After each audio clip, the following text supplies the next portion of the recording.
Welcome to the Sweet Subversives podcast.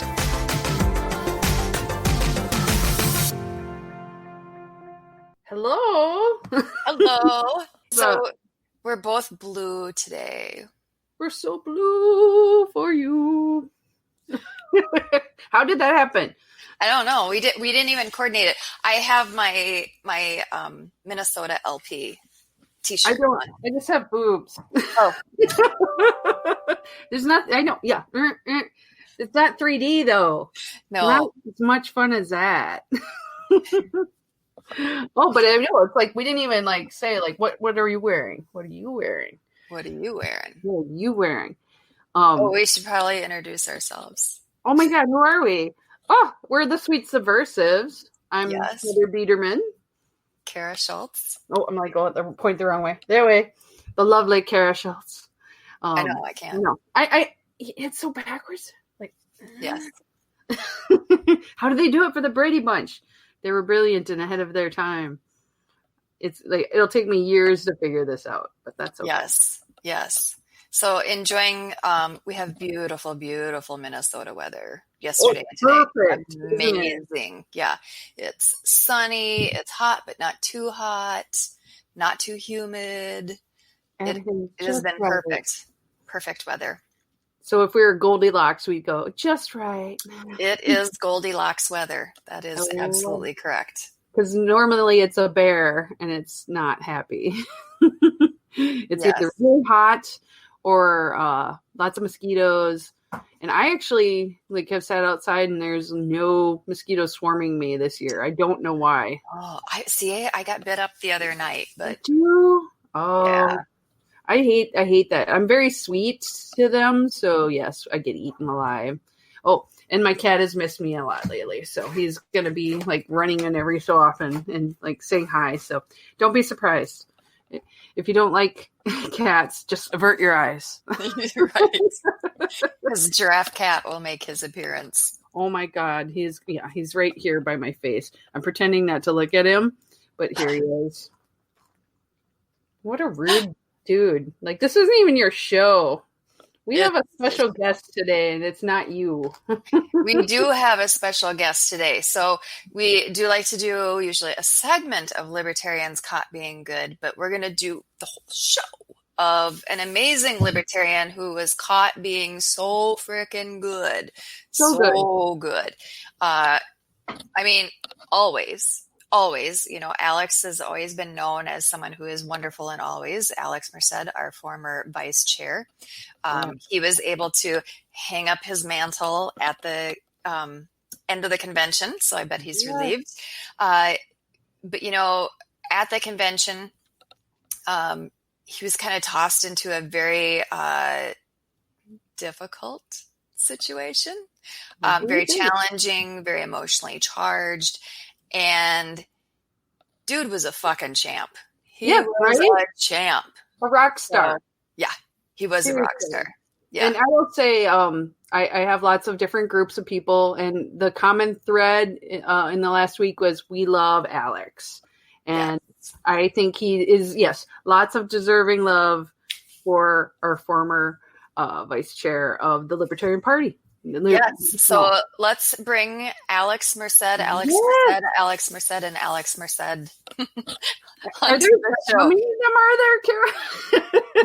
I don't know. We'll have to ask him. Okay, I'm going to bring the one that I see, and we'll see if there's more. Hey, everybody! How's everything? So, Alex, first introduce us to your friend. Oh, so this is my cocktail Wally, and it's happy that I'm back home after a few days of me being gone. So it's not quite wanting to leave my side at any point. But yeah, it's there. And then, so how many Alex Merceds are there on Facebook? Got it. Okay, so let me tell you the whole story behind that. I was wondering. Yeah, so what happened was in 2016, I ran for U.S. Senate against Chuck Schumer in New York. So basically, one of the things I did is I created a Facebook page for every county. So it was like, Alex Merced for this county, Alex Merced for this county, Alex Merced for this county. So eventually the campaign was over, and I'm like, what am I going to do with all these Facebook pages? So then I decided that let's try to do the ultimate A/B test and just create like a bunch of pages with slightly different names and see which one ends up getting the most likes. So like Alex Merced said this, Alex Merced said that, and to see like which keywords people end up searching for and end up liking the page. And I have a Hootsuite account that I use to manage all the pages. So like I'm able to post to all of them at the same time. So that's the reason why I have so many Facebook pages. Yeah. The six Facebook accounts is a different story. Wait, there's more? There's more. But wait, there's more. So what happened there was I hit the 5,000 friend account, and so the bird's gone for the moment. It'll be back.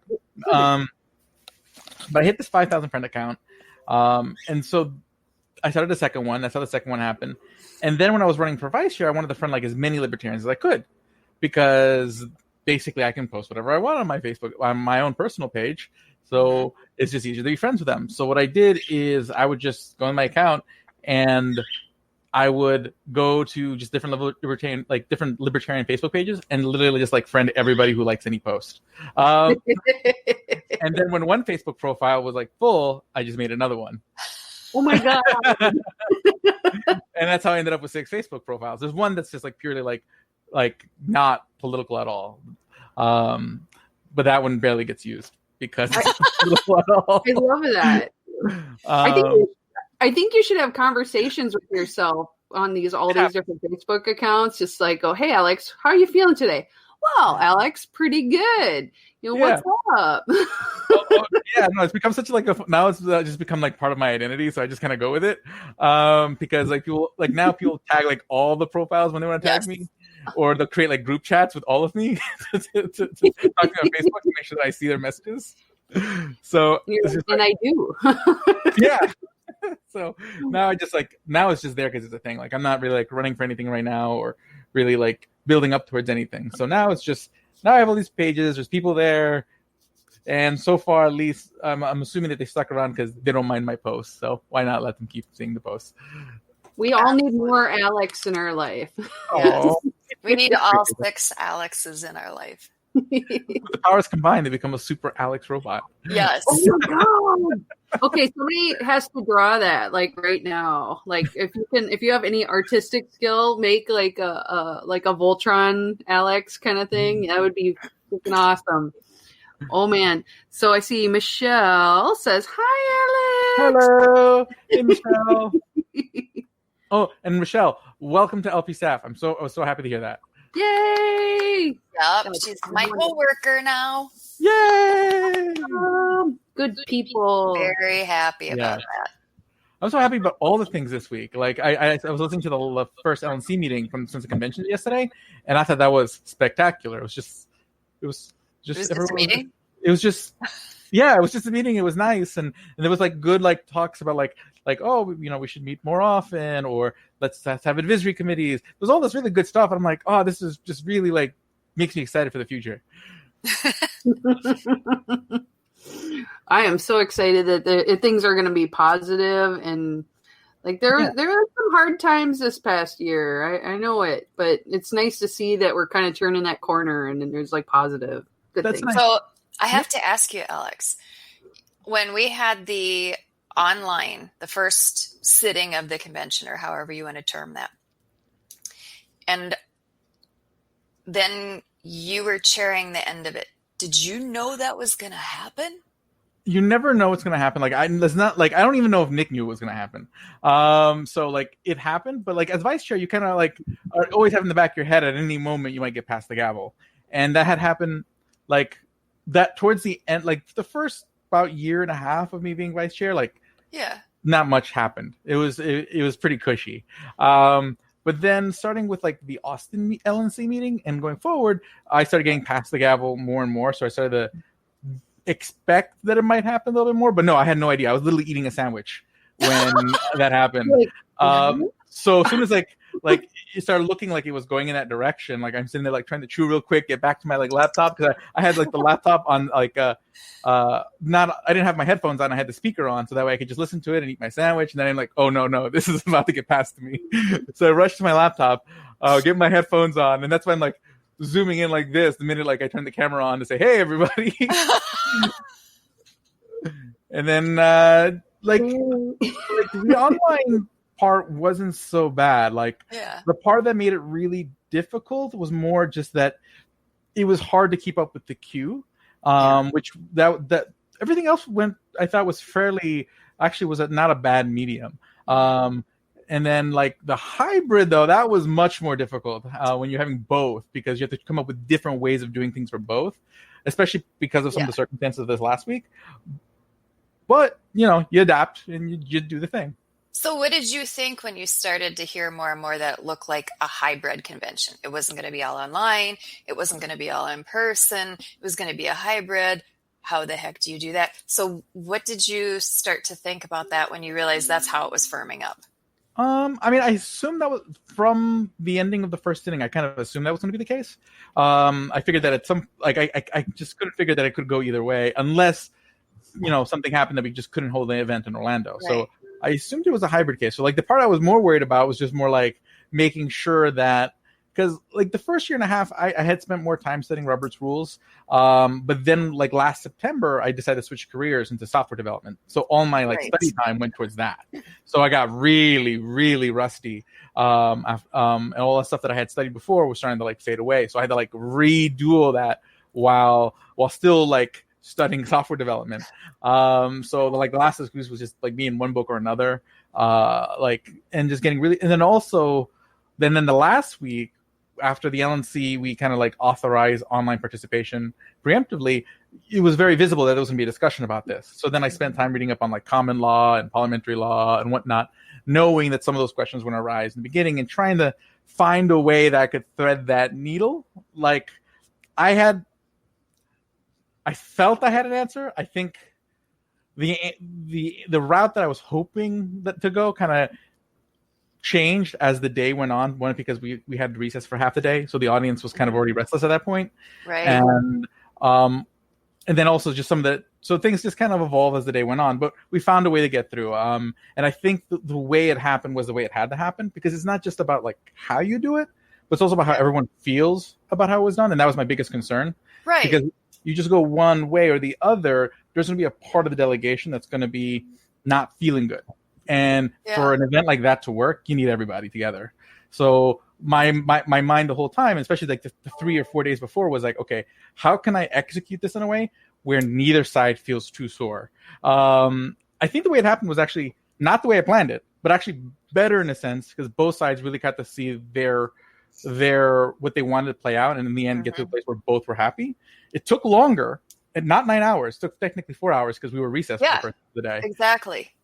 But where we got to, I think, allowed there to be the camaraderie for us to get through the stuff we did the next few days afterwards. So you said something that that is exactly why everyone really likes you as a decent human being. You were talking about you weren't just studying the procedure and all that kind of stuff. You were looking to kind of guide and help how people felt about everything. Mm-hmm. Not just what they thought about it, but what they felt about it. And you went into it with that as part of your focus. And that's pretty amazing, because most of the time in meetings, people are thinking, well, these are the rules I have to follow. And so, which you did, you brushed up on the rules and all that kind of stuff. This is what we need to accomplish. These are the goals. But you always key into, how do people feel about this? Are we okay? Are we all okay as a group? And I love that. And that comes through in everything you do. Thank you.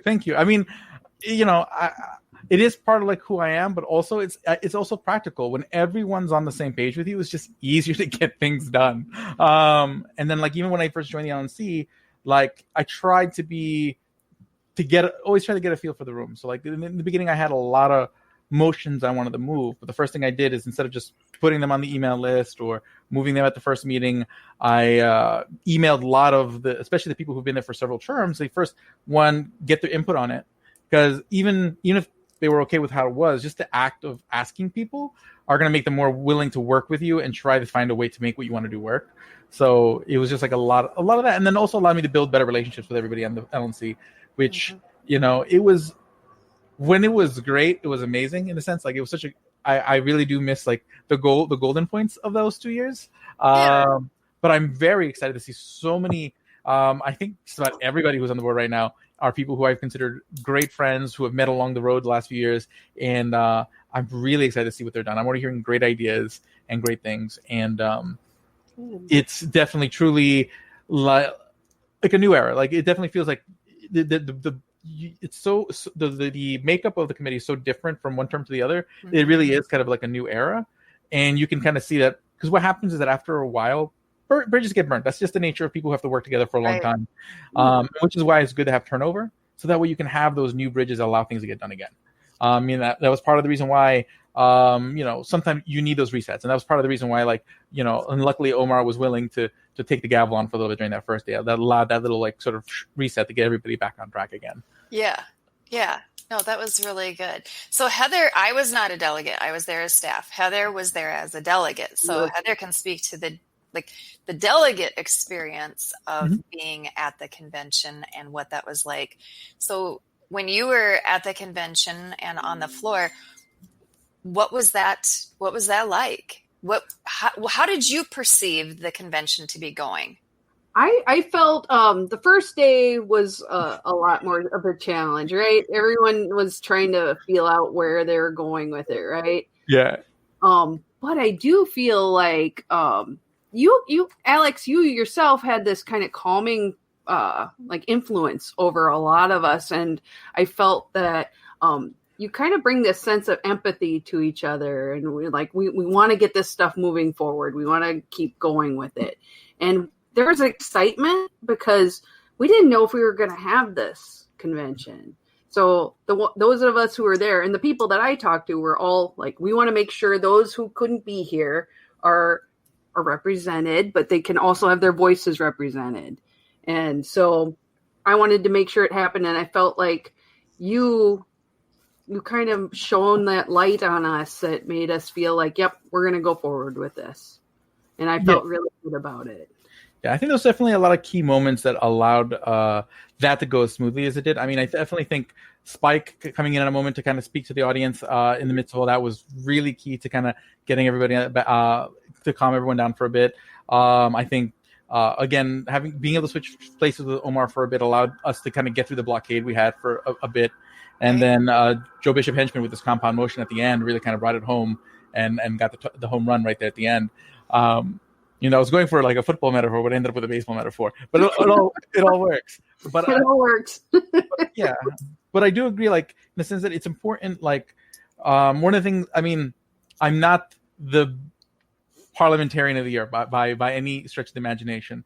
But one thing you can do when you're in a situation like that, where it is kind of minute to minute, like literally everything you could expect to go wrong with running that convention went wrong. So it was literally minute to minute. I was trying to plug holes in a ship. I mean, going from before the convention saying originally it was going to be Austin, then it was going to be the Shingle Creek, and then literally they planned this convention 3 times, and the last time within a week. I know. It was a lot of work. I want to give a shout out to the convention committee, because I don't think people have an understanding of what they went through to plan a convention, and you have all this time to plan a convention, and they do it, and then you have something that completely upends everything that you have zero control over, and you have to replan the convention because that's your job. Whether you agree with that or not, that's your job, and you agreed you would do it. And then they had to do a third time. They had to do it a third time with even less time. Yep. All while everything is extremely emotional, and all while they're dealing with stuff in their own lives too, their own work life, their own personal life as well. They had shit going down just like the rest of us did, and they still had to plan this convention. Mm-hmm. So total props to them. I tip my glass. Yeah. They did they pulled off something that I can't even imagine what it took to pull that off. But yeah, like basically you had that going on. Then you had the technical difficulties in the first couple of days. So we literally had to like rethink how we were going to do everything. Because at the first, I wasn't worried about the hybrid convention because we had a couple different, like, just to kind of go back, we had the first sitting. And then that night, everyone kind of had their own reflections on sort of like, okay, how do we make this better? And then I built this sort of mock Airtable speaking queue, because to me, the speaking queue was a part that made it hard for me. So I wasn't thinking as much about voting or registration, all those things. So then Will McVeigh from Delaware, he starts working on this sort of Slack implementation that actually kind of handles a lot of those things in Slack, which is actually pretty cool. And then TJ Ferrero works on his app, which is really cool, using really cool web technologies. I won't get too into detail on the nuts and bolts, but it handles all the things. Apparently there was just some sort of bug at the last minute. It was fixed, and the Porcupine app is still something that will certainly help us a lot in the long run at a local, state, and national level. But unfortunately, we just weren't able to use it that first day. But we went into it thinking, okay, we had with probably too much security that was going to be played. Luckily, I was able to revive the Airtable thing that I was using before at the last minute, and then that made it a little bit easier. But I was still having to manage the laptop that second day. And so literally I'm presiding and I'm filling in all this stuff and looking at and then managing the speaker queue. Then on the third day, Data Logan, he volunteered to manage that queue while I was up there. And that's what made like days 3 and 4 much smoother. At that point, we had already lost a lot of time, but those days moved a lot smoother because he was basically passing me notes, but these are the online speakers. And I was able to just preside, like, just do the thing and not balance like 2 or 3 things. And then if you watch it, you'll notice there's a lot of times where people like stop by and like talk to me while I'm up on the stage. Those are all fires that have to be put out constantly. So it was fun. It was exciting though. Like you kind of get lost in the momentum of it. So at the time, like I'm just doing whatever you need to do to get to the next moment. And then why like at the last minute when we finally adjourned, I just kind of like collapsed because it was just like all that momentum just stopping. And then, but yeah, it was definitely, I'm glad it happened. I'm glad it was definitely, I couldn't ask for a better way to end my 2 years as vice chair. So overall, I'm very happy with the arc of the story, I guess. Alex, do you feel that people underestimated you? I'm used to that. Like when I was in college, me and Buddy decided we were going to start like a comic book store. And everyone's like, "You a couple of kids, you're not going to start a comic book store." 2 months later, we had a comic book store with a line around the corner. We made our money back. When I ran for vice chair, there was someone who had a bet that I wouldn't win. I won't lie, that kind of motivated me to try even harder to win. No, I just I'm used to people underestimating me. It's part of having that sort of more soft-spoken kind nature. People tend to think that when the tough gets going, you're not going to get going. So those are the moments. When those moments come, I fortunately up to this point have done okay. It doesn't bother me. I understand why people would and why people do.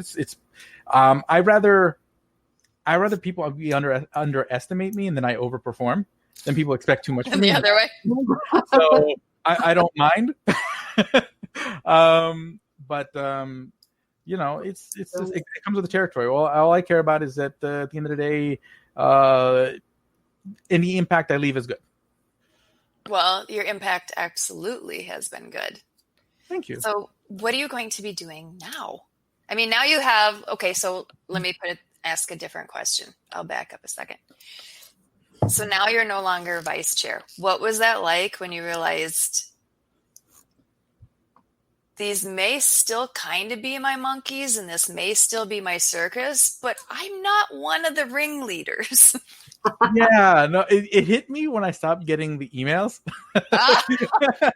It's like, then I had to go find the reflector list to go like see what's coming in the email list. I'm like, this is what everybody else has to do. But, yeah, like that. There's little things I miss. I miss getting the emails and kind of seeing what's kind of going on. It was definitely weird being in the gallery for the LNC meeting on Sunday. I was like, okay, I'm just gonna watch. But overall, I've been relaxed, which I definitely I am not complaining about, because the reason why I didn't want to run again is not that I don't want to be vice chair anymore. I did. I would have loved to continue to be on the LNC, But doing the career switch this last year, like right now I'm working the equivalent of like 2.5 jobs. So I'm literally working about 60, 70 hours a week, which limits my ability to be the vice chair I was, where I was able to travel to many states, be part of a lot of events. And I don't want to ask people to vote for me if I couldn't give them the time I thought they deserved. So it seemed like that was the right move. I'd rather go out having done a job that people are okay with, and then come back when I can. I'll still be around. I'm still going to be super active. I just won't have a word. I'll just be Alex Merced, some guy, which is fine. You will never be some guy. But basically, right now, I'm just going to kind of refocus my podcast, help out with other people's campaigns, play support for a while. Like I've been campaigning for like 6 years. 2013 campaigned for New York City Comptroller. 2014 I wasn't campaigning with, and then 2016 New York Senate, U.S. Senate. 2017 NYC Comptroller, and then 2018 I ran for vice chair. And then basically once you're in vice chair, you're just kind of like you're still traveling from state to state and doing all that stuff. So this is like the first time I've kind of had to breathe in several years and just like, I don't have to go on a plane this weekend. So I'm going to enjoy that for a little bit. If I do make a comeback of any kind of sort, it won't be probably till I don't probably plan on running for anything till 2024. For now, I just want to play support, help people's campaigns, do the podcast, just be a good messenger. So keep that was always the main thing I wanted to do, just kind of put out messaging that's an example for how other people can message, and then let that be the thing, and then other people can like take the ball even further. So I'll just keep doing that. And I'll probably still go to LNC meetings depending on where they are. I just, I'll be there for the social part in the front, and then, hang around. But well, and if it, starts to get interesting, you can be in the back going, I don't have to do that. I don't have to do that. Yeah. No, but I mean, the thing is that it's in such great hands. Like with Joe and Ken as chair and vice chair, it's going to be so smooth. It's the next couple of years are going to be golden, and the rest of the committee, it's really a good makeup that really makes up all the cross sections of the party.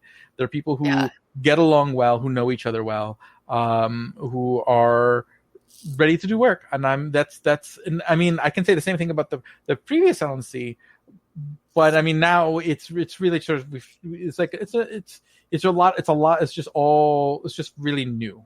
It is. Yeah, there has been quite a bit of turnover. Mm-hmm. But I was so glad to get to serve with so many sort of LP legends as I did with like Dr. Lark and Bill Redpath, and I know it was cool. Like I was really intimidated the first like year and a half, being like, I'm in this room with all these like people who are like super important. But that's what people say about you.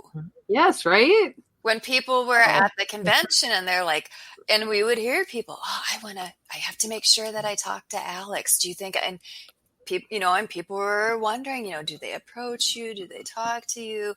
But so you're one of those LP legends now. It's like, right? If people remember me that way, I'll totally be humbled and appreciative. But at the end of the day, people can always approach me. I'm still always going to be just some guy, but always here to help. Oh, somebody says this. What's a nice guy like you hanging with Heather and Kara? Come on. All the good things. He's slumming it. He's slumming it with us. Aww. Awesome. No, so good. My favorite people. That's awesome. Hear that, everyone else? We're Suck your it. favorites. I was actually tempted to say that at some time during the convention, to be like, don't worry, you're all my favorites. Because so much of the stuff I was saying was sounding like really like middle-aged fatherly throughout the convention. So I was like, I might as well just sit there and say, don't worry, none of you, just say stuff like that. I love all my children. Yep. Even the troublesome ones sometimes. Well, and that was like after the convention, one of the things I saw was you made a comment about depending on where you stood, you were unhappy with one of two gentlemen who spoke frequently. But you thanked both of them for the help that they extended to you. Yeah, like basically on that, like both of them, when they spoke, were doing it because they felt something was the right thing at the time. Like I understood that. Yeah. I didn't feel like they were doing it because we just really want to bug Alex. They were doing it because at the time they felt this was right, and sometimes they were right, and sometimes they did end up bringing up points that prevented the convention from going down corners that probably would have been hard to get out of. So Right. I appreciate that. And while certain times were sort of there was definitely moments of tension in there.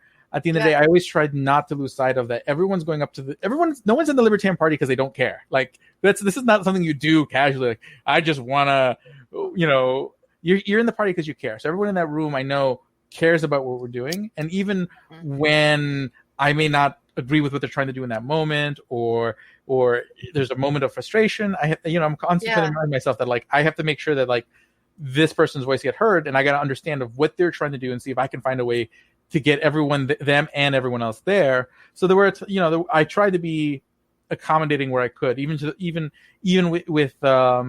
when people probably think I shouldn't have. I think it's better to let everyone feel like they had a voice. Yes. Yeah. And we're being heard. Yeah. To increase participation, not decrease. Mm-hmm. Yeah. Exactly. Yeah. And people think you're an LP rock star. He is an LP rock star. I need to start playing guitar again. I was just organizing all my old music stuff into. There's actually now a podcast, Music by Alex Merced. I'm just recycling all my old musical stuff. So that's a thing. So I have this fantasy that we're going to have some Libertarian Party reality show, and like we'll have like people who play music, and like you get Vermin Supreme, we get Dulap Nelson. It'd be like the best show like ever. Yeah, I got to share a room with Vermin Supreme in was it 2018 or 2019? I think it was 2019 at the Pennsylvania convention, and that was really cool. He was just a real cool guy, and I really enjoyed talking to him. He also is someone that is just very kind and decent, like a kind and decent human being. Mm-hmm. I saw him, because I hit a lot of conventions too, and I saw him several times take time away from campaigning for the presidential nominee because he was taking time to address someone's need or concern that had nothing to do with running for office or anything like that. It was someone would be having a moment of distress, and he would quietly and kindly assist them in whatever moment of distress that they were having. And he did it without being showy about it or anything like that. He just did it because he saw someone had a need and he could assist them. And so, of course, why would you not? Mm-hmm. No, I agree. Like, Vermin's just awesome. I just always enjoyed having him around. So, yes. Yay. Plus, he makes some pretty snazzy ties. I do have some of those ties. Yes. I bought one for my son. Nice. Nice. The glitter ones? Like yep. Yes. I gotta find mine somewhere. Gotta be styling. Yes. That's one of my favorite things. Glitter everywhere. What is that? Glitter. Craft herpes? Right? Craft herpes. Oh, craft herpes. Yeah. Like a new product? Like with the macaroni and cheese? No, you never get rid of them. If someone brings glitter into your home, it's craft herpes, and you are never getting rid of it. You are going to find glitter forever. So it's like herpes. You're not getting rid of it. Got it. Okay. Craft with a C, not craft with a K. Okay. Right. Got it. Understood. I am now in the loop. Glitter is the devil. Yes. Glitter is the devil. That is correct. And Heather and I have been to a lot of events where people are wearing body glitter and then they want to hug you and you're like, damn it. And then like you're at work like 3 weeks later and they're like, there's something on you. It's like shiny. I'm like, oh no. I'm never going to get rid of this. Now I need to buy copious amounts of glitter. Like everywhere. I'm just gonna co-op glitter from everyone else. I'm gonna become like Rip Van Taylor or Oh yeah, like walk into the room, whew, throwing glitter. People like never invite Alex to any parties anymore. He throws glitter. That shit is everywhere. I love it. So other than studying like crazy because you're in a job transition, Yes. what do you have going on in the future? Literally, What's your next chapter? I mean, I don't know if we'll sort of like what the next chapter is. A couple different things I'm doing. Like basically, as I mentioned, I'm working for General Assembly, and that's been going really well. I mean, just to kind of talk about the story arc. I mean, I was a student in General Assembly like this last September. And then what happens, like prior to General Assembly, I was a finance instructor. So I worked in the financial industry, training people up and down. So during the course, I would make videos for my fellow students, helping them, for my fellow students to help them understand some of the concepts they were having trouble with.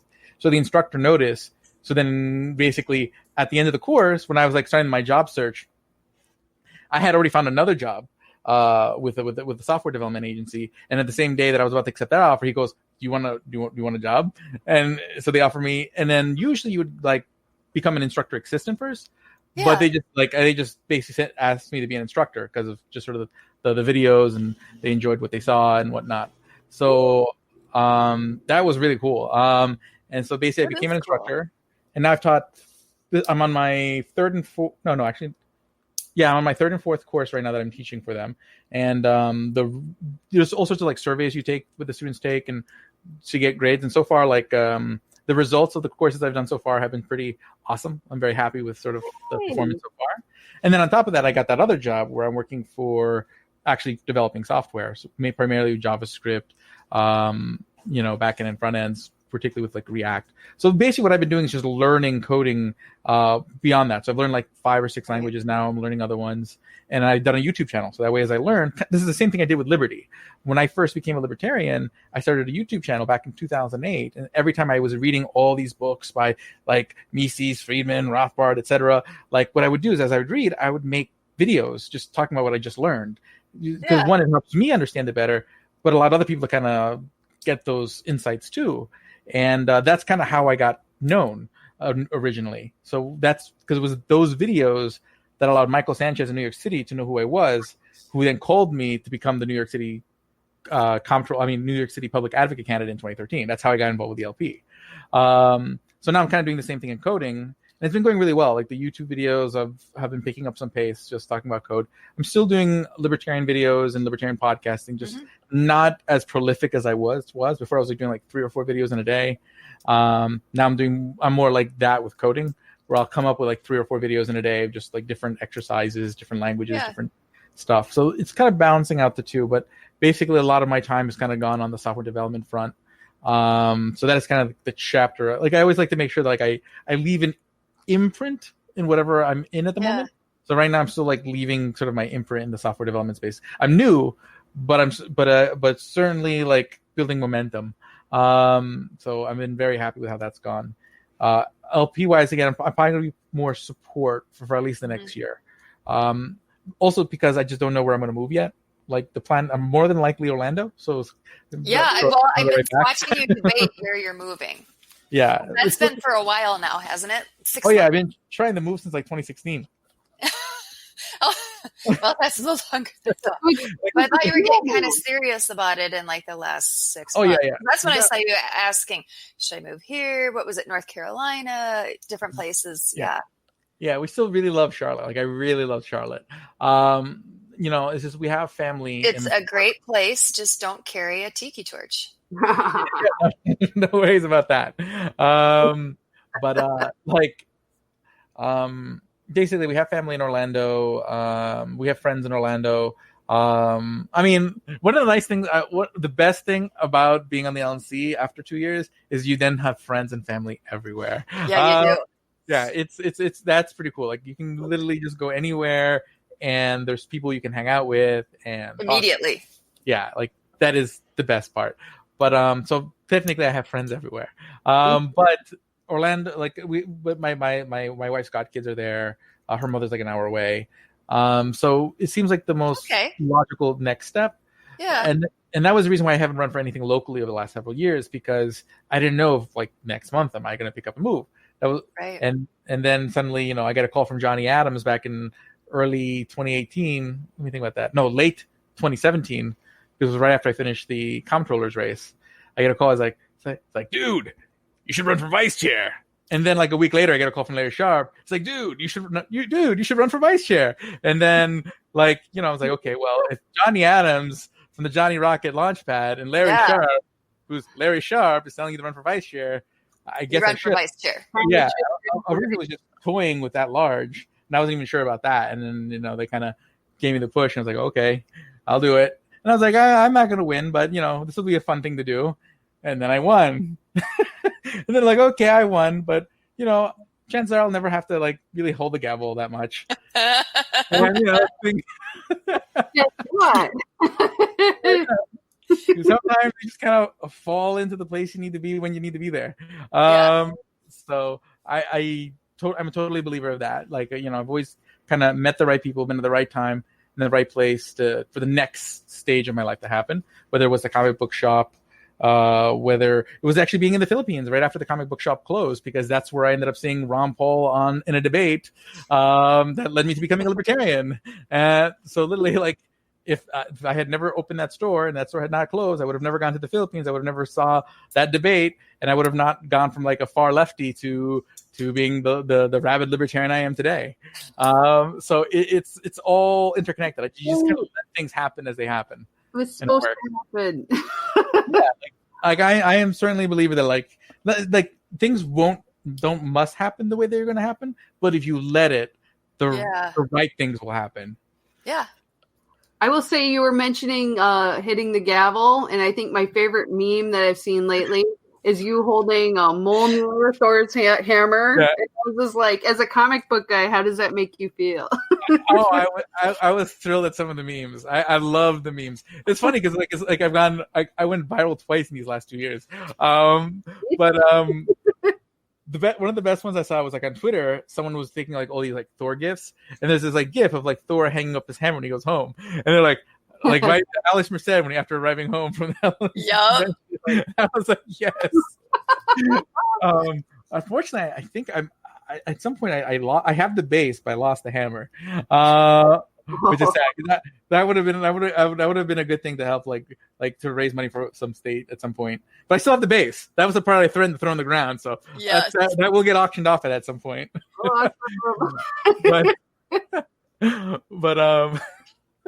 no, it was all great. Like, I love when I get to be subject of humor. Like, I don't mind. Like, some people get sensitive about being at the end of a joke, but I love being at the end of the joke, because especially if people do it more than once, that means at least they understand you're okay with being part of the joke, and then it takes on a different tone. And it's definitely, I take it as a form of effect, of like an expression of affection. Those memes were definitely all about affection. It was so much love. Oh my god! I know. That was a very emotional few days for me. I'd never have felt that much love from that many people all at one time. And it was especially that last day after they gave me the sign with all the signatures on it. Yes, like that, it was really hard to keep it together from that point forward. Yeah. No, it was all about the love. Did at any time during the convention were you ever thinking about burning up inside with rage? Having a whole. Do you ever have rage? Do you have rage, Alex? Ever? Well, I did for a minute there. There was a moment. That's pretty much me when I get mad. Like, and it's never like I generally don't get mad because people are doing things to me. I generally get mad because people are doing things to each other, and then like that's like, because I don't know, like if someone says something mean to me, like what does it matter? I don't care. I know who I am. But I definitely, I don't know if other people, have that same introspection. And when I think that someone else might have made someone else feel bad or been unfair to someone else, that bothers me quite a bit more, because I you don't know for sure what kind of damage might have been caused. And that certainly bothers me. But yeah, no, I I'm not saying I never get mad. I just oftentimes channel it into doing productive things because I don't.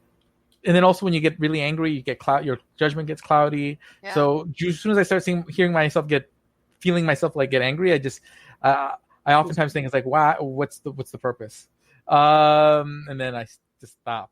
I just usually drink alcohol. I can't do that.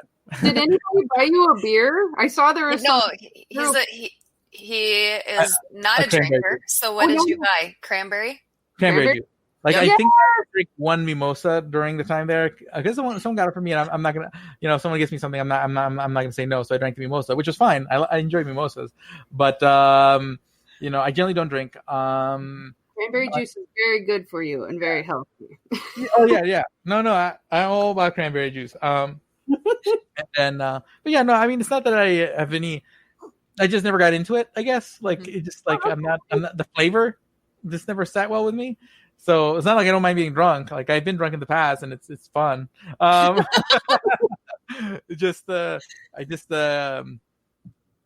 know. I just never got down with like the sort of the taste of liquor or beer in my mouth. So that's just one thing I picked up. Cat, that frickin' cat does get points for persistence. Holy shit, Heather. He missed me. I've been gone for a couple days, and he's like sucking on my face. Oh my God. It was I'm sorry. I apologize. It's not very professional, Rory. It's all good. He's like, I don't care. Cat don't care. I was like, do you have questions for Alex? Is this why you're here? Yes. He's like, he wants to know more about your bird and if he can hang out with him. Yeah. I would say, no, don't do that. No. Yeah, no, I always joke around like when the bird misbehaves, I go to my wife like, so we should get a cat. But no, but no, I love all the animals. I've had cats, dogs, birds. I'm trying to think if I've had any. Everyone's had that goldfish that lasted like a few days, but that's. We're not very hardy. I'm trying to think if I had any other miscellaneous pets. I mean. My brother-in-law's had a chinchilla. That was fun to take care of. Yeah, it's so cute. Yeah. I mean, I've had some pets. Oh, we've had hamsters. Hamsters were fun, but they break your heart really quickly. Which is it's so true. That was the reason why we got a bird because we were tired of like every few years our hearts being broken. You can only do that so much. That's right. Yeah. Well, we did two hamsters when my son was little. We had one. His name was Chip. And then he died. So, which my son was heartbroken for a very short period of time. And then he said, well, guess we got to go to the store and get a fresh one. Oh my God. So we did. We went and got a fresh one. But our other two pets, which was a dog and a cat, both wanted to eat the hamster. So it got a little bit of a complex and it became a really mean hamster. So when we would clean the cage, my husband would put leather fireplace gloves on to hold it. And then he would get it and put it in another container and we would clean it. And because otherwise that thing would just bite the shit out of you. It was not a very snuggly pet. Yeah, no. Hamsters are so cute, but they are not snuggly per se. No. It's on their own terms, I think. But yeah, no, it's always sad to lose a pet. Like the thing is that like I'm a crier. Like I cry like at every movie, like every Disney Pixar movie I cry at. So I remember like when I was like a kid, there was this video game Monster Rancher, and in Monster Rancher, you actually like your monster dies after a certain amount of time. Like you raise it, it ages, and then it dies. It's a freaking nightmare. Yeah, and I remember like the first time that happened, like I was like in tears, like no. Even though like it's like game wise, it's probably like 10 hours you have it, and then it's like gone. But like it was all like dramatic. It was like the screen would turn white, and you see the thing like choke and like fall over, and you're just like, oh my God, that's awful. It was such a good game though. So many kids were traumatized by that. I gotta tell you, Kayla. I remember there was one that came in like it was a little electronic device that looked like an egg. Yes, I had that. Oh, I had those too. I had lots of those.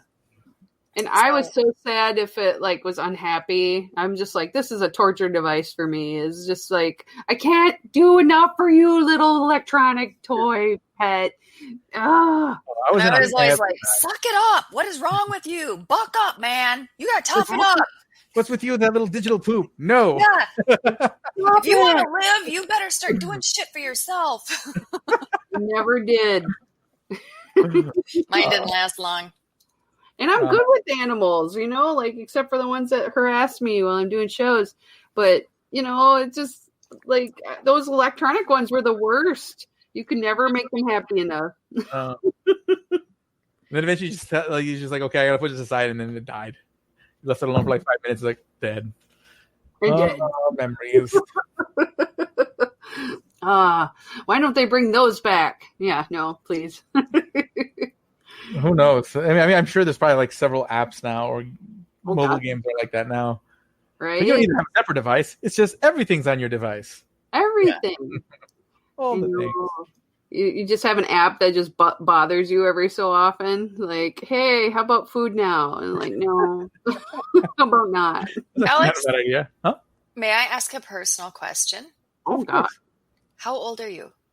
I am now 35. I was 34 a couple weeks ago. So like you're a baby.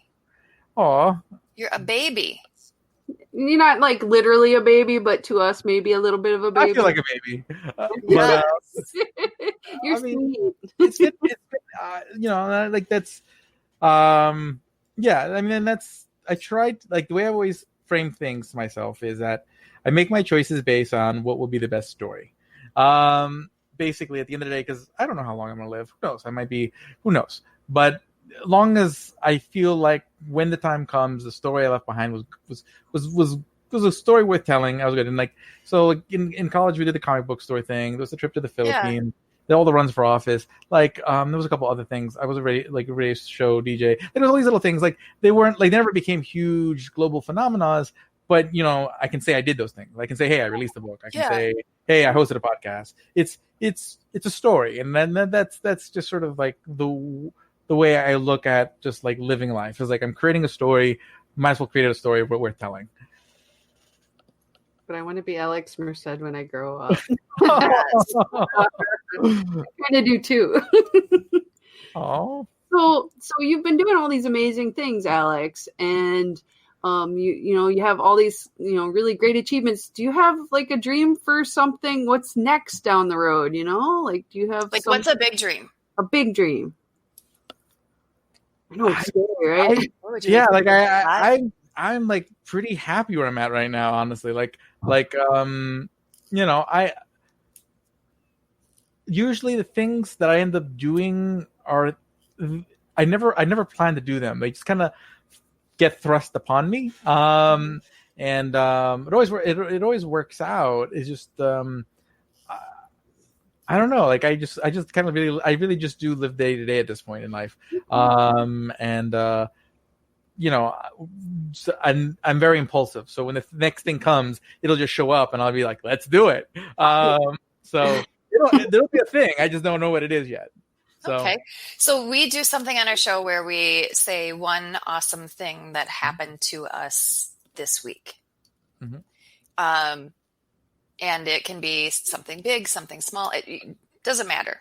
It's just one awesome thing that happened that made your week like a good week where you're like, yep, that was really good. So do you want to go first, Heather? Do you want me to go first? I want you to go first. Okay. I'm trying to narrow it down. Yeah, she had a really good week. So she's got a long list of things. So for me this week, it would probably be I was able to just spend some time with my husband in the pool for a while on Saturday. And it was just the two of us. We have a pool at our townhome association. And I mean, yeah, there were other people there, but it was just the two of us kind of hanging out. And that was really nice. And we're both usually so busy that it doesn't happen as often as it really should. So I understand that. That was pretty awesome. I love that. Let's see. So for me, I got to visit some friends that I haven't seen in a while and probably won't get to see for a while more because of this stupid weird year. But I feel like it was all worth it, and I got to see a collection of Marvel stuff as like a comic. Oh my God, there's a cat. I got to see Thor's hammer like up close and Loki's helmet. So I feel like my life is pretty much complete now. Oh, that's really cool. So my many hammer? years. I didn't get to touch it. I was like teasing that I was gonna like open it up and like see if I could pick it up, but I think they would have tackled me, so I didn't do it. Very awesome. Well, I guess it's my turn then, right? Yeah. Okay, so yeah, I mean, there's lots of good things to say about the last week or so. I mean, it's been a little bit over a week now, but I mean, getting to spend 3 days with my extended Libertarian Party family was very nice. And then just sort of the level of relaxation I got to have the week afterwards was very nice. The fact that I'm in good health and that, so far everything looks pretty good coming back. I'm pretty happy about that. I was definitely scared about that. I'm not you never know. So, I'm glad that I'm okay. And then, yeah. And then I get to spend today with you guys. That's also phenomenal. So I'm thankful. Well, Heather, you can continue. I have to bump out because I have to do some candidate training. So I have to jump onto a Zoom call and do some candidate training. Yeah, and I do have to hop on another call as well. I'm going to say, guys, this is a good spot to stop. Thank you, Alex, for joining us today. And Matt, what a bitch, dude. Back claws. But thank you so much for spending time with us, Alex. Thank you, Alex. Thank you so much. I love you guys. You are the frickin' best. Yes. Have a wonderful week, and everyone, we'll see you next Wednesday. Not this Wednesday, next Wednesday at our usual place and time. Love y'all. Bye, guys. Later. See ya.